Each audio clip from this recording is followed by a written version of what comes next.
En un instant, el mundo de Diego se detuvo. El murmullo de la plaza se desvaneció, y solo quedó el latido de su corazón retumbando en sus oídos.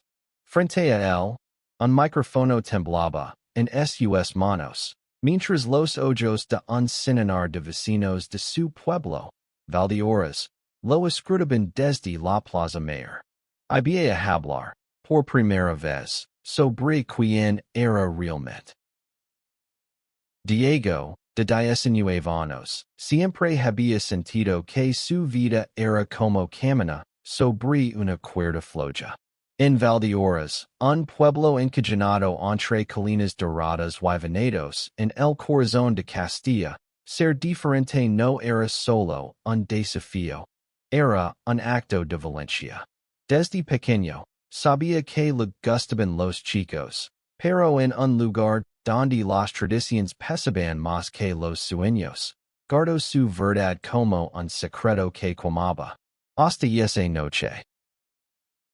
El debate sobre los derechos LGBT había sido organizado por la Asociación Juvenil del Pueblo, un grupo pequeño pero tenaz que buscaba abrir mentes en una comunidad anclada en el pasado. Diego no planeaba participar. Apenas había salido del armario con su madre, Elena, y su padrastro, Javier, hacía unas semanas. Pero algo en él se rompió. O quizás se liberó, cuando escuchó los comentarios despectivos de algunos vecinos en la taberna. Esos temas no son para aquí, que se queden en Madrid. Esa noche, bajo las luces titilantes de la plaza, Diego tomó el micrófono. Sus manos sudaban, pero su voz no tembló. No estoy aquí para convencer a nadie. Comenzó, mirando a la multitud. Solo quiero que entiendan que el amor no es un delito. Y que yo, como cualquier otro, merezco vivir sin miedo. Un silencio pesado cayó sobre la plaza. Algunos asintieron, otros fruncieron el seno. Pero en la primera fila, Javier, su padrastro, lo miraba con una mezcla de orgullo y nerviosismo, como si estuviera sosteniendo a Diego con la fuerza de su mirada. Javier, de 45 años, era un hombre de pocas palabras, un carpintero que había legado a la vida de Diego cuando tenía 10 años. Al principio, Diego lo rechazaba. No quería un nuevo padre, tras la muerte de su papá. Pero con el tiempo, Javier se ganó su respeto con pequeños gestos, enseñándolo a talar madera, llevándolo a pesca en el río Duero, escuchándolo sin juzgar. Cuando Diego le confesó que era gay, temió que Javier, criado en un mundo de valores tradicionales, lo mirara con desprecio. Pero Javier solo asintió, le dio una palmada en la espalda y dijo, "Eres mi hijo." Punto. Esa noche, mientras Diego hablaba, Javier estaba en la plaza, enfrentando las miradas de los vecinos que conocen su carácter reservado. No era un hombre de discursos, pero su presencia allí, con los brazos cruzados y los ojos fijos en Diego, era un mensaje claro. Estaba de su lado. El debate se calentó rápido. Un hombre mayor, Don Rafael, conocido por su devoción en la iglesia local, alzó la voz. Esto va contra la naturaleza. La Biblia lo dice. Diego sintió un nudo en el estómago, pero antes de que pudiera responder, una voz joven lo interrumpió desde el fondo. Era Lucas, un chico de 22 años, alto, de cabello rubio desordenado y ojos verdes que brillaban con una intensidad casi desafiante. Lucas no era de Valdeorras, había llegado de Barcelona para trabajar en una bodega cercana, y su aire cosmopolita chocaba con el conservadurismo del pueblo. La naturaleza no es un manual de instructions, dijo Lucas. Con una calma, que escondía fuego. Y vamos a hablar de la Biblia. También dice que debemos amarnos los unos a los otros. ¿No es eso lo que importa? La plaza estalo en murmulos. Algunos aplaudirán. Otros negarán con la cabeza. Diego miró a Lucas, sorprendido. No lo conoce bien. Pero sus palabras encendieron algo en él. Una chispa de admiración. Y quizás algo más. El debate terminó con más preguntas que respuestas, pero Diego sintió que había dado un paso irreversible. Mientras la multitud se dispersaba, Lucas se acercó a él. Lo hiciste bien, dijo, con una sonrisa ladeada. Diego, temblando por la adrenalina, solo pudo murmurar un gracias. Javier, a su lado, le dio un apretón en el hombro. Vámonos a casa, campeón, dijo, pero su mirada se detuvo un segundo en Lucas, como evaluándolo. Esa noche, mientras Diego intentaba dormir, no podía sacarse a Lucas de la cabeza. Había algo en su forma de hablar, en su seguridad, que lo hacía sentir menos solo. Pero también sabía que Valdeorras no era un lugar fácil para alguien como él, y para alguien como Lucas. El pueblo, con sus casas de piedra y sus secretos susurrados, guardaba más de lo que mostraba. Y Diego, sin saberlo, estaba a punto de descubrir cuánto podía costar ser fiel a sí mismo. A la mañana siguiente, el sol apenas despuntaba sobre los tejados de Valdeorras, pero Diego ya estaba despierto, mirando el techo de su habitación. Las palabras del debate resonaban en su mente, mezcladas con el recuerdo de los ojos verdes de Lucas. No sabía si era el eco de su valencia o algo más profundo lo que lo mantenía inquieto. En la cocina, Javier preparaba café, el aroma llenando la casa. Elena, la madre de Diego, leía el periódico local con el seno fruncido. Hablan del debate, dijo, deslizando el diario hacia Diego. El titular era seco. Tensión en Valdeorras por debate sobre derechos homosexuales. El artículo mencionaba a Diego, aunque sin nombrarlo directamente. Y citaba las palabras de Don Rafael con más énfasis que las suyas. Diego sintió un peso en el pecho. No dejes que te afecte, dijo Javier, sirviéndole una taza. Hablar es fácil. Lo difícil es plantarse como dices tú. Diego asintió, pero no estaba seguro. La idea de ser el centro de las miradas del pueblo lo abrumaba. Ese día, mientras caminaba hacia la biblioteca municipal donde ayudaba los fines de semana, Diego se cruzó con Lucas en la plaza. Lavaba una camiseta blanca y unos vaqueros gastados, con una bolsa de lona colgada al hombro. ¿Vas a la biblioteca? Preguntó Lucas, como se conocieron de toda la vida. Diego, sorprendido, asintió. Caminaron juntos. Y la conversación fluyó con una facilidad que Diego no esperaba.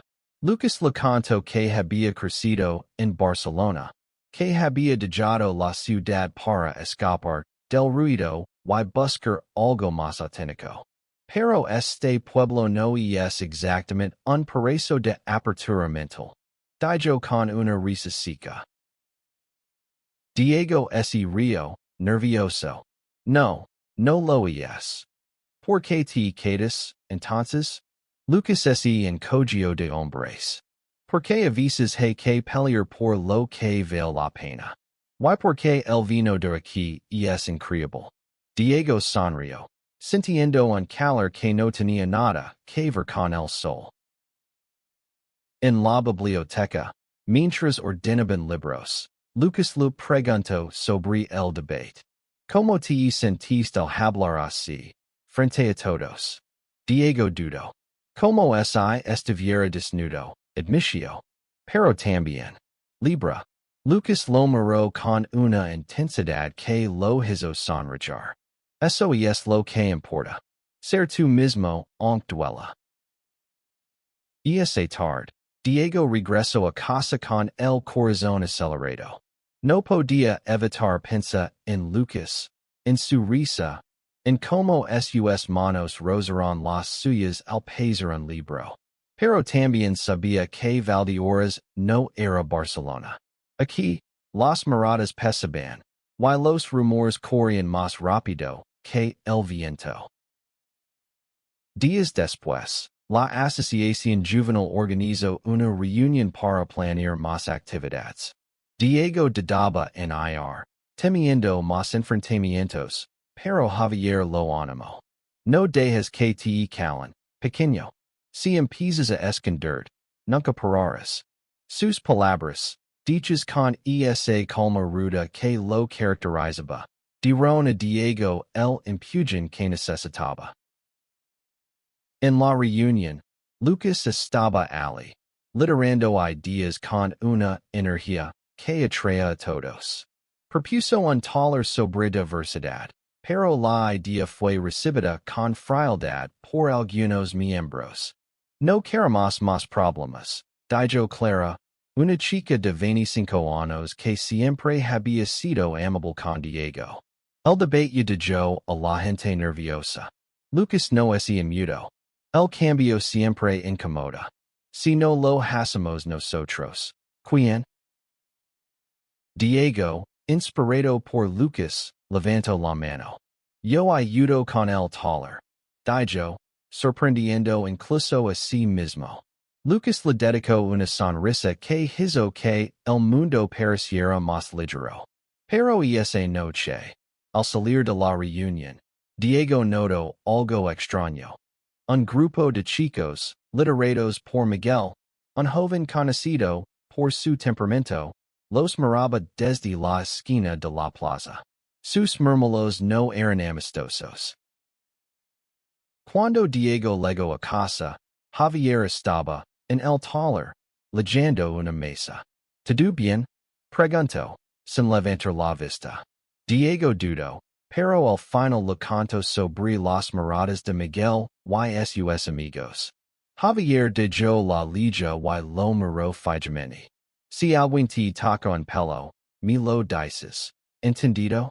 Diego asintió, pero no pudo evitar sentir que algo oscuro estaba gestando en Valdeorras. El aire de Valdeorras se volvió más denso en los días siguientes. Los rumores sobre el debate y el taller de diversidad corrían como pólvora. Diego notaba las miradas en la panadería, en la iglesia, incluso en el mercado donde su madre compraba verduras. Pero también sentía algo nuevo, una chispa de rebeldía que crecía cada vez que hablaba con Lucas. Lucas se había convertido en una presencia constante. Lo encontraba en la biblioteca, en la plaza, incluso en la bodega donde trabajaba.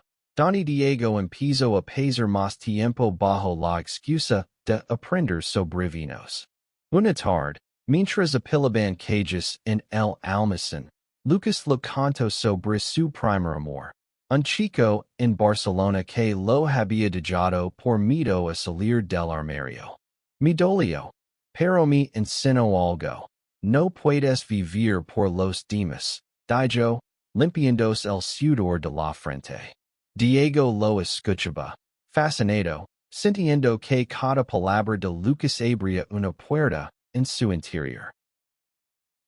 Una noche, después de una reunión del taller, Lucas invitó a Diego a caminar por los venados. La luna iluminaba las hileras de vides, y el aire olía a tierra humida. ¿Alguna vez has sentido que no encajas en ningún lado? Preguntó Lucas, deteniéndose para mirarlo. Diego asintió. Todo el tiempo. Pero contigo. No sé, es diferente. Las palabras salieron antes de que pudiera detenerlas. Y su rostro ardió. Lucas sonrió, acercándose un poco más. Tú también me haces sentir que en yo, dijo, y por un instante. Diego pensó que se inclinaría para besarlo. Pero un ruido en la distancia los interrumpió. Pasos, risas cruels. Era Miguel y sus amigos, apareciendo entre las sombras. Vaya, qué romántico, dijo Miguel, con una sonrisa torcida. Diego sintió un escalofrío. Lucas se puso frente a él, protector. Déjanos en paz, Miguel, dijo, con voz firme. Pero Miguel no se movió. Este no es tu pueblo, Barcelones. Y tú, Diego, deberías tener cuidado con quien te juntas. La amenaza flotaba en el aire, y aunque no pasó de palabras esa noche, Diego supo que no sería la última vez. Al día siguiente, Diego le contó todo a Javier. Su padrastro escuchó en silencio, con el rostro endurecido. Esos chicos solo buscan peli porque no entienden nada, dijo al fin. Pero no dejes que te intimiden. Ese Lucas es bueno para ti, no lo sueltes. Diego se sorprendió. Nunca había hablado de sus sentimientos por Lucas, pero Javier parecía verlo todo. El taller de diversidad avanzaba, aunque con resistencia. Algunas familias se negaron a enviar a sus hijos. Don Rafael organizó una reunión en la iglesia para proteger los valores tradicionales. Diego sintió que el pueblo se dividía, y él estaba en el centro de la tormenta. Pero Lucas no cedía. Si nos calamos, ganan ellos, le dijo una tarde, mientras pintaban carteles para el taller. Diego quería creerlo, pero el miedo crecía. Una noche, mientras regresaba a casa, Diego encontró un mensaje pintado en la pared de su calle. Maricones fuera. El corazón se le hundió. Corrió a casa, temblando, y encontró a Javier en la cocina. No hizo falta que dijera nada. Javier vio su rostro y lo abrazó. Esto no te define, Diego? ¿Why no estás solo? Esa noche, Javier se quedó despierto, vigilando la calle desde la ventana, como un guardián silencioso. Diego no podía dormir. Pensaba en Lucas, en el taller, en el pueblo que amaba y lo quería al mismo tiempo. Pero también pensaba en Javier, en como un hombre que apenas hablaba de sentimientos estaba dispuesto a enfrentarse al mundo por él. Por primera vez, Diego sintió que no solo tenía un padrastro, sino un aliado. El taller de diversidad estaba programado para el sábado, y la tensión en Valdeorras era palpable. Diego y Lucas trabajaban sin parar, preparando materials y enseñando charlas. Pero cada día traía un nuevo golpe. Carteles arrancados, susurros en las calles, incluso una carta anónima dejada en la puerta de la biblioteca que decía, dejad de corromper nuestro pueblo. Diego estaba agotado, pero Lucas seguía siendo un faro de energía. No podemos parar ahora, le decía, con esa sonrisa que hacía que Diego quisiera creer en todo. Una tarde, mientras organizaban folios, sus manos se rozaron. Y esta vez ninguno de los dos se apartó. Lucas lo miró, y antes de que Diego pudiera procesarlo, se inclinó y lo besó. Fue breve, suave, pero suficiente para que Diego sintiera que el mundo se detenía. Quería hacer eso desde el debate, susurró Lucas. Diego, sin palabras, solo sonrió, con el corazón a punto de restallar. Pero la felicidad duró poco. Esa noche, alguien lanzó una piedra contra la ventana de la biblioteca. El cristal ese rompió, y los felitos quedaron esparcidos por el suelo. Diego y Lucas corrieron al lugar, alertados por un vecino. Al ver el destrozo, Diego sintió rabia y miedo a partes iguales. Esto es por nosotros, ¿verdad? Murmuró. Lucas apretó su mano. No van a ganar. Javier luego minutos después, alertado por el ruido, inspeccionó el daño con el seno fruncido. Esto no es solo un vidrio roto, dijo. Es un mensaje. Pero no les vamos a dar el gusto de rendirnos. Diego nunca había visto a Javier tan decidido. Esa noche, ayudó a limpiar el desastre y permitió hablar con el alcalde para que aumentren la seguridad. El día del taller, la plaza estaba llena, pero no solo de apoyos. Don Rafael y un grupo de vecinos se presentaron, con pancartas que decían Valdeorras tradicional. Diego sintió que las piernas le temblaban, pero Lucas lo tomó del brazo. Juntos, dijo. Javier, en la primera fila, asintió con firmeza. El taller comenzó con una charla de Lucas sobre la historia del movimiento LGBT.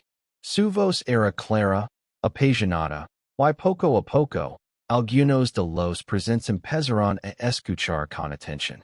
Diego habló después, contando su propia historia. Como había vivido con miedo, como había encontrado valor en su familia y en personas como Lucas.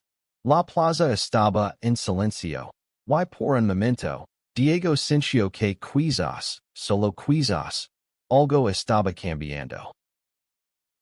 Pero entonces, Miguel y sus amigos interrumpieron.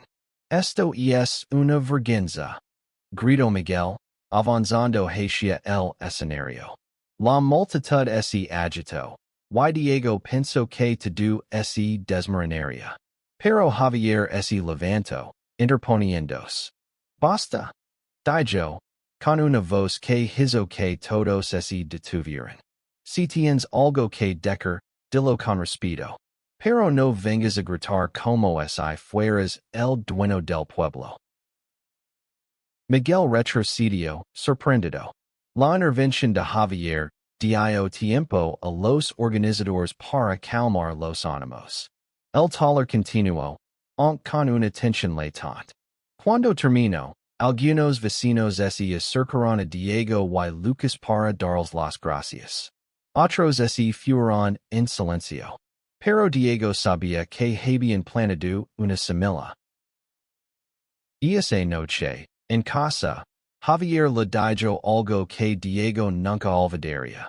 No importa lo que piensen los demás. Lo que importa es que sigas siendo tú. Diego lo abrazó, con lágrimas en los ojos. Por primera vez, sintió que Valdeorras, con todas sus sombras, también podía ser su hogar. Los días posteriores al taller fueron una mezcla de esperanza y miedo. Diego y Lucas seguían recibiendo miradas hostiles, pero también gestos inesperados. Una vecina mayor les llevó un bizcocho, diciendo para los chicos valientes. Un compañero de la biblioteca le dio a Diego un libro sobre activismo LGBT. Valdeorras estaba cambiando, aunque fuera a pasos pequeños. Diego y Lucas se volvieron inseparables.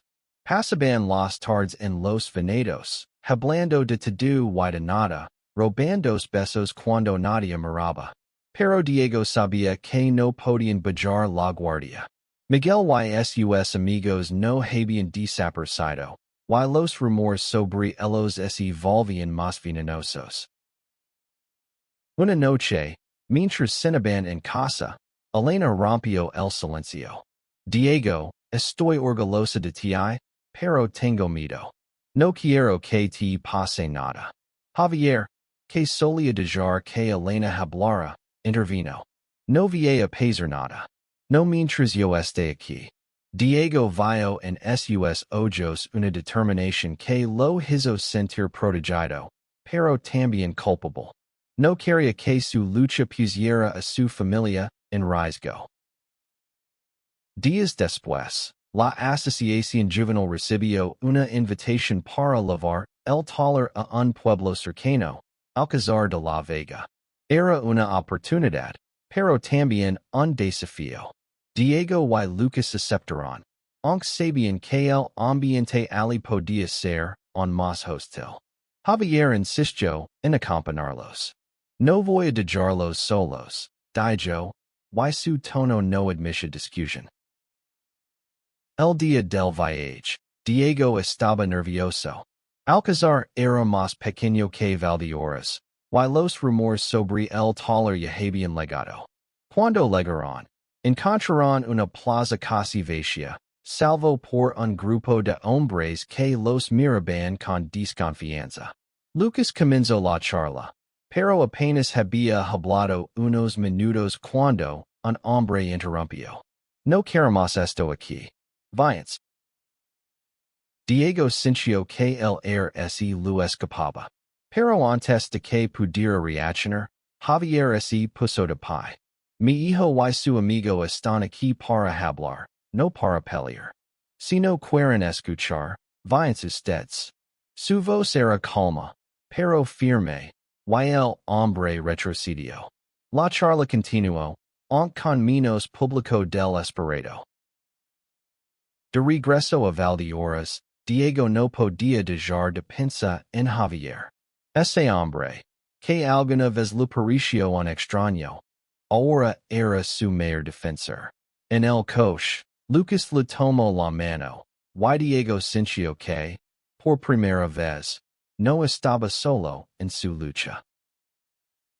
Pero al llegar al pueblo, encontraron una sorpresa. Alguien había pintado un arcoíris en la puerta de la biblioteca. Junto a él, una nota. Gracias por no rendiros. Diego miró a Lucas, luego a Javier, y sonrió. Quizás el cambio era lento, pero estaba sucediendo. El arcoíris en la puerta de la biblioteca se convirtió en un símbolo. Algunos vecinos lo celebraron. Otros lo veían como una provocación. Diego y Lucas decidieron dejarlo, como un recordatorio de que no se rendirían. Pero la calma duró poco.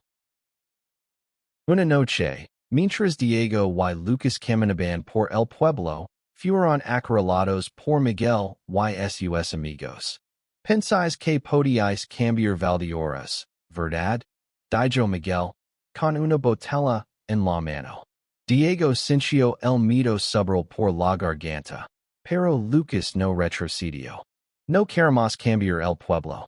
Solo queremos vivir en él. Las cosas escalaron rápido. Uno de los amigos de Miguel empujó a Lucas, y Diego se interpuso, gritando. Antes de que la situación se saliera de control, alguien apareció. Javier. Había estado trabajando hasta tarde y los vio desde su taller. Basta ya. Rugió, avanzando hacia ellos. Miguel y sus amigos, intimidados por la presencia de Javier, se dispersaron. Esa noche, Javier llevó a Diego y Lucas a casa. Elena los esperaba, preocupada. Esto tiene que parar. Dijo, con lágrimas en los ojos. Pero Javier la interrumpió. No parará si nos escondemos. Diego, Lucas, quieren seguir. Yo estar con ustedes. Pero tienen que ser fuertes. Diego y Lucas decidieron organizar un evento final. Una marca por la diversidad en Valdeorras. Era arriesgado, pero sentían que era necesario. Pasaron días planeándolo, consiguiendo apoyos de la Asociación Juvenil y de algunos vecinos que empezaban a cambiar de opinión. La marca atrajo más atención de la esperada. Gente de pueblos cercanos llegó, algunos para apoyar, otros para protestar. Diego y Lucas literaron la marca, tomatoes de la mano, mientras Javier caminaba detrás, vigilante. Don Rafael y sus seguidores estaban allí, pero esta vez, no gritaron. La presencia de tanta gente, unida por un mensaje de amor y aceptación, lo silencio. Al final de la marca, Diego tomó el micrófono. No pedimos que nos entiendan. Solo pedimos que nos dejen ser. Sus palabras, simples pero cargadas de verdad, resonaron en la plaza. Lucas lo abrazó, y la multitud aplaudió. Javier, desde un lado, sonrió con orgullo. Esa noche, Diego y Lucas hablaron hasta el amanecer. Decidieron que, pase lo que pase, seguirían luchando juntos. Y Diego supo que, con Lucas a su lado y Javier respaldándolo, podía enfrentar cualquier cosa. La marca marcó un antes y un después en Valdeorras. No todos los corazones cambiaron, pero las voces de apoyo eran ahora más fuertes que las de odio. Diego y Lucas se convirtieron en un símbolo de resistencia, y aunque las miradas de desaprobación no desaparecieron, ya no pesaban tanto.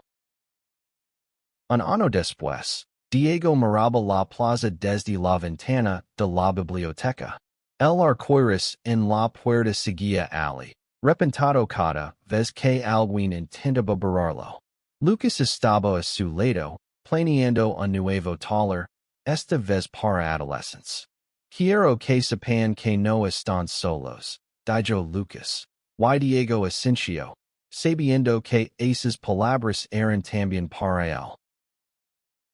Javier, mientras tanto, seguía siendo el mismo hombre calado, pero sus acciones hablaban por él.